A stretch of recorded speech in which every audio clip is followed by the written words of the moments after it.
The Pursuit of Happiness is the name of the book, and University of Maryland professor and Brookings Institution fellow Carol Graham is the author.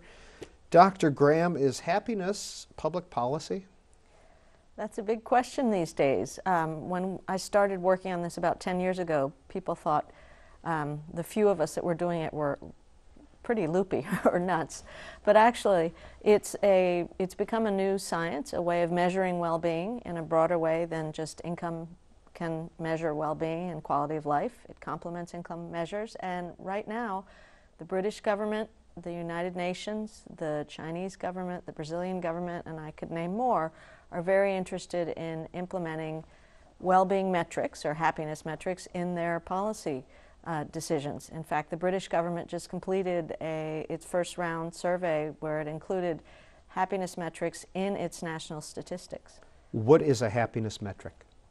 It's a measure of, we measure well-being more generally. Happiness is a colloquial term, but we take measures of how satisfied people are with their lives in general, how they experienced the day before, in other words, a much shorter term daily experience kind of measure, and then how people evaluate their lives as a whole. We also measure positive and negative affect. How often did people worry yesterday? How often did people smile yesterday? And those things all connect with different elements or aspects of people's lives. And why is it important that we know if people are happy or not? Well, I think it's an important metric that complements what income measures tell us. For example, we find things like the paradox of unhappy growth, which is that in economies that are growing very quickly, middle-income, fast-growing economies, people are less happy than in economies that are growing more slowly. That doesn't mean that growth isn't important in the long run, but it means that rapid growth in the sort of China and Brazil kind of setting can be very unsettling for people because there's a lot of uncertainty, a lot of inequality. We also find, for example, that income matters very much to people's happiness or well-being, but other things matter as much or more. Such Health, as? Stable partnerships, fulfilling work. Those are all very important to people's well-being. And so we're able to quantify those different elements of people's lives and how much they matter to their well-being and complement income measures. We can look at, for example, how much does commuting time matter to happiness, or is it good or bad?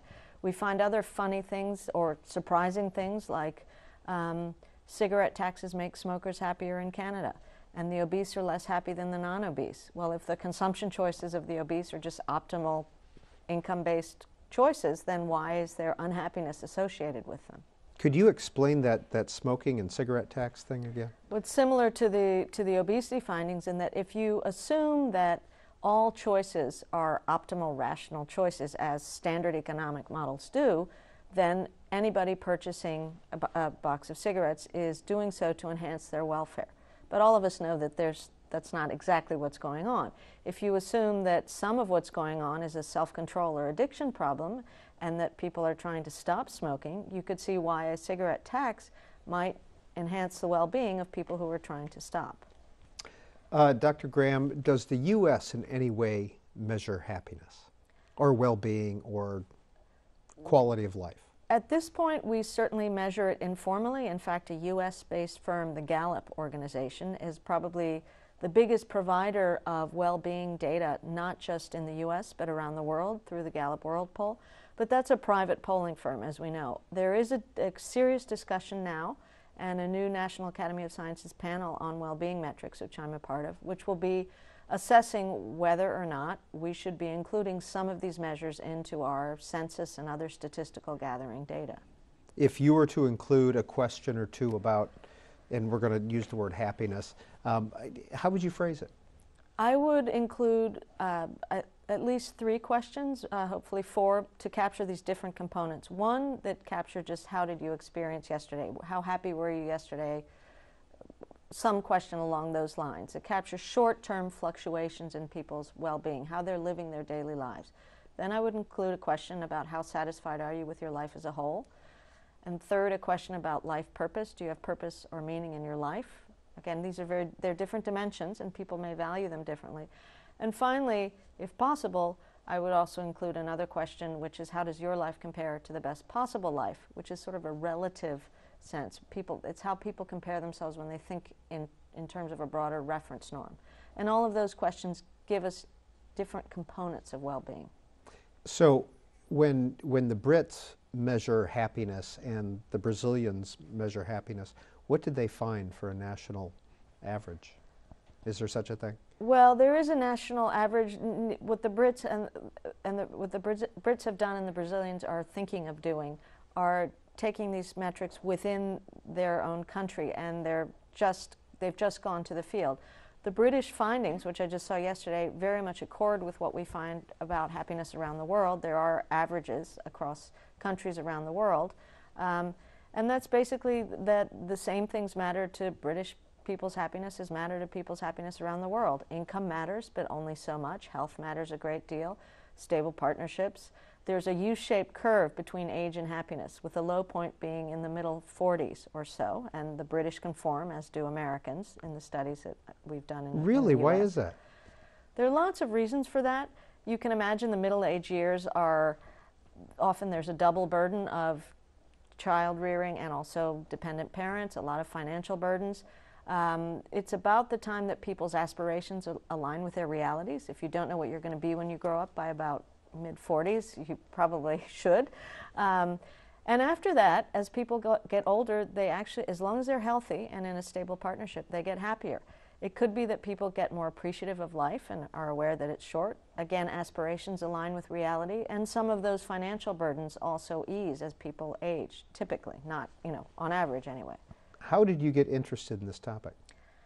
I fell into it by mistake, and I've loved it ever since. I was actually studying people's income trajectories moving in and out of poverty in fast-growing developing countries, in Peru, where I'm from, and also in Russia and China, and found that some of the people that had made, or most of the people that had made the most progress escaping poverty reported their economic situation to be worse than it was before. And trying to disentangle what seemed to be contradictory findings and looking at objective income data and then their reported well-being data, I started to get into what was then a nascent literature that combined psychology and economics in understanding how people assessed their well-being, their quality of life, and their economic progress. Professor Graham, is it possible to legislate happiness? No. I think that's not something we should get into doing. I think measuring or taking stock of our nation's well-being and using that information to inform policy decisions is a contribution. I don't think we can legislate happiness, nor do I think we should sort of set out happiness to be a policy objective. Well, we're guaranteed the pursuit of happiness, aren't we, in the Constitution? That's an opportunity to lead a fulfilling life, and I detail that in my book, that's probably the most important thing a government should be thinking about, but that's different from legislating happiness. What do you teach here at the University of Maryland? I actually teach a course on quantitative methods for PhD students, but we include a lot of new survey research methods and other kinds of methods to get at some of these more difficult concepts and policy problems. And what department are you with? I'm in the School of Public Policy. And what is your role at the Brookings Institution? I'm a senior fellow and Charles Robinson Chair. I actually spend most of my time at the Brookings Institution, and I'm involved in studying well-being in all kinds of dimensions and involved in setting up a new initiative on well-being there. And Carol Graham is the author of this book, The Pursuit of Happiness, An Economy of Well-Being. This is her second book on happiness. Her first, Happiness Around the World. Professor Graham, thanks for being on BookTV. Thanks for having me.